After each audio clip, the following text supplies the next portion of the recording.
Good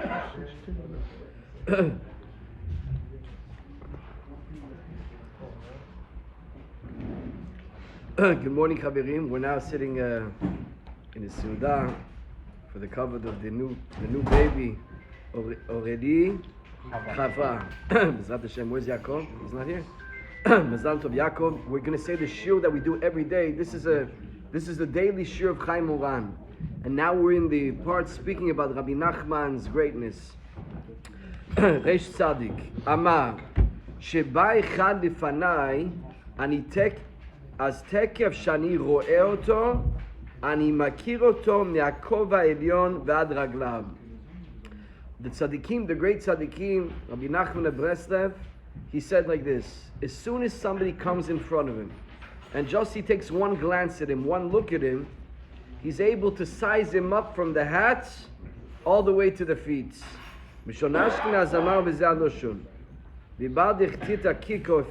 soon as I give a look on him, as I ken ich ihm für dem spodik bis zum dem Fies.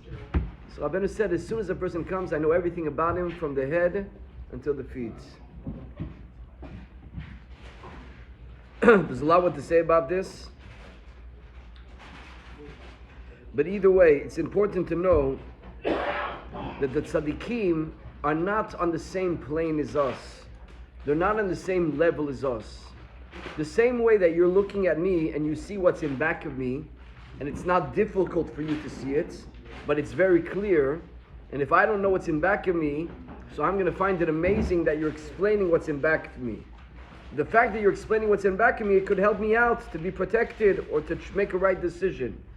The tzaddik, the same exact thing. What he sees, when he sees a person, he knows everything about him, and it's not a hard thing for him. It's a natural thing for him. The same way that you can understand the language and an animal can understand the language. One person can understand English and he can understand English. So you understand the language. And tzaddik, this is natural for him to see everything about you, to know everything about you. Not only that he sees everything he knows, but he knows the Torah as well, the whole Torah. So he knows how to connect you and how to help you fix, how to bring you close. So it's important to know when you're coming close to the tzaddik, it's not a regular person that's just going to give you a good advice that he thinks might be helpful for you. He knows you better than you know yourself. He knows you better where your part of the Torah is.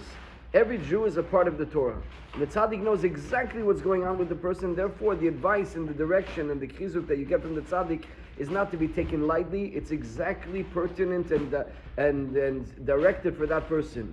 But the tzaddik, by the Hasidim, the first meeting with the tzaddik, the first sit down that they had with him, the first one-on-one, was usually a full direction for his life, the whole life to come. Everything is inside there. The same way you have in the Sfarim of the tzaddikim, for example, Likutei Moharan. Whenever you're learning Likutei Moharan, the first chapter, the first paragraph is usually going to tell you what everything is going to be coming in the Torah. Everything is contained there. Just it's very, very condensed, and then you open up. The same thing when a child is born. In the zera of the father is all the DNA, everything, the full adult, everything about them is there. But everything is that first mabat, in the first mabat, in the first glance, in the first interaction, everything is there. Arei yadua, that Rabbi Natan, when he came to Rabbeinu, the first thing he did, he told him 3 stories. And I'll tell you the stories. When Rabbi Natan, the first meeting, which Rabbi Natan lived his whole life doing what was written over there. These 3 stories were the direction for Rabbi Natan. Until today, we're living off those stories. The first story was Rabbeinu told him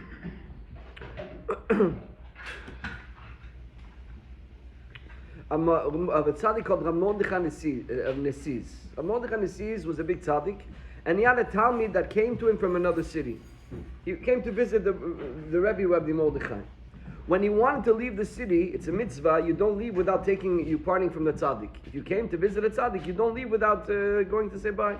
If it's a live tzaddik, you come and say, Shalom Aleichem, and he tells you safe trip. You always got to wait from the tzaddik that he tells you safe trip, Nisiyat Tova, everything's going to be good. Now here, Rav Mordechai Nesiz didn't tell him safe trip. He didn't tell him Shalom Aleichem. He didn't tell him bye. I'm leaving. He didn't answer. Usually you got to hear and wait that Nisiyat Tova. He didn't hear it. He understood he had to stay. So he waited. That was actually the second meeting. Sorry. The first time he came to him, he told him that he was having, this same Chassid, he was telling him he was having trouble in Parnasah. And he couldn't pay his rent and he was really stuck. So the tzaddik told him, not only I want you to pay your rent, I want you to own the house, the building where you're living. It was like a sixplex, a lot of apartments over there. He said, I can't pay my rent. He said, I want you to own the house. He said, I don't understand what you mean. How do you want me to own the house? I can't pay the rent. He went back, and what happened was, I think the Barabait, the owner of the building, died. Then, the one who bought it, I think he died as well. The one who bought it, he died as well, and they got a shmua that this house is a haunted house, and it's a house where if you buy the house, you have a mazal that you die, nobody wanted to buy the house. At a certain point, it was empty, nobody was buying it, it was for sale, it was a few dollars, it wasn't worth much. Now this Chassid remembered how the Rebbe told him that he wants him to buy. So he went, got some money together, he bought it, he owned it. Now he started to make money, the house started to become inhabited, he started to make money. Another time he came to the Rebbe, the same Rebbe. He came to the Rebbe and the Rebbe told him, he didn't tell him buy, like I told you at the beginning. He didn't tell him you can leave. So he stayed the next day, he didn't tell him. The next week, he didn't tell him. Then weeks, he didn't tell him. He stayed, I think, he understood that if he goes back, it's going to be trouble. He understood that if he leaves the town, if he goes back to his hometown, it's going to be an issue. I can't remember how many years he stayed. He stayed years. I don't remember how many years. I don't know if it was 4 years or 7 years or 10 years. The Rebbe passed away. Now the Chassid said, okay, I'm going to go back and at least fix up my stuff. I'm going to go sell my stuff. As soon as he got to a city, he passed away. So that was the first story that Rabbi Natan heard from Rabbeinu. In other words, pay attention to everything I'm saying to you. Every word is calculated. I want you to own the house, you're going to house. Don't leave. And so that was the first thing. Everything I tell you, nothing is extra, nothing is missing. Everything is rimazim. Pay attention to what I'm telling you, it's going to help you. Second thing he told him. Second story was Rab Michal of Zlotchov. Rab Michal of Zlotchov was one of the first Talmidim of the Baal Shem Tov. When Rab Michal of Zlotchov, this is what Rabbeinu is telling Rabbi Natan. When Rab Michal of Zlotchov came to the Baal Shem Tov, he said at the beginning he saw him like a big light. And then he started to say he's a good Talmid Chacham. And then he starts to think to himself that maybe he's an Am Haaretz, the Baal Shem Tov. And then Rab Michal of Zlotchov caught himself. He said, 1 second. The Gemara says when a regular person, Hamun Am, he sees the tzaddik, it's like gold. Later, I think I remember it well because it's like silver. And then later it's like copper. You got to be careful with your appreciation of the tzaddik. Because when you're too close to them, you get used to it and you don't appreciate it. That's why we say en navi biro. Why is it when the tzaddik comes to another town, not his hometown, everybody comes? Because when you day in, day out, you lose the appreciation of this holy thing. Anyways, so Rab Michal of Zlotchov is thinking, he thinks himself, I can't believe it, maybe I'm an Am Haaretz, and I'm thinking the Baal Shem Tov this low level. And then as he's thinking that, the Baal Shem Tov grabbed the arm of Rab Michal and told him, Michal, di bist an Am Haaretz? Are you an Am Haaretz? Meaning, he understood his thoughts. The Baal Shem Tov knew the thoughts of Rab Michal of Zlotchov. So he's telling him right away, I know your thoughts. And guess what? Rabbi Natan, when he was meeting Rabbeinu the first time, in the first meeting, he was actually having the same thoughts on Rabbeinu. And Rabbeinu, when he's telling him the story that he told him, Rab Michal, di bist an Am Haaretz, Rabbeinu grabbed the arm of Rav Nosson and said, Michal, are you an Am Haaretz? And basically he was telling him, I also know your thoughts and I know you're thinking this right now. Second, he knows what's going to be and he knows what you're thinking. Third story was a simple story. But it was the Talmid of the Baal Tanya that I think for 8 or 9 years, I can't remember, for 10 years maybe, he said every Seudah Shlishit, Divrei Torah, Adrash, based on the Ma'amarim of the Baal Tanya. That means the Baal Tanya said one thing, let's say, for 5 hours. So we have this big Ma'amar, Kuntras from now, okay, how many times can you read it? How many times can you explain it?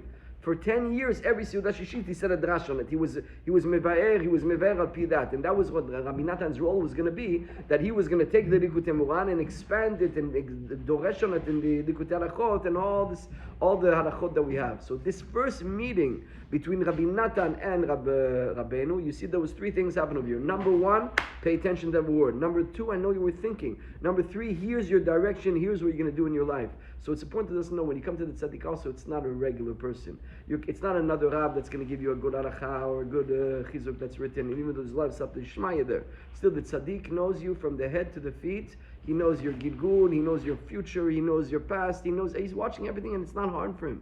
It's simple stuff for him to do these things. And so therefore, it's like the Mesilat Yesharim explains, if you're in a labyrinth, in a maze, you don't know where to go. But if there's somebody on top and he's looking down, he says, go here, go here, go here. It's not hard for him. He just sees, go here, go here. So this is the emunat tzaddikim that we have to have. Beruchim tiyu, Mazal Tov Yaakov. חזק וברוך.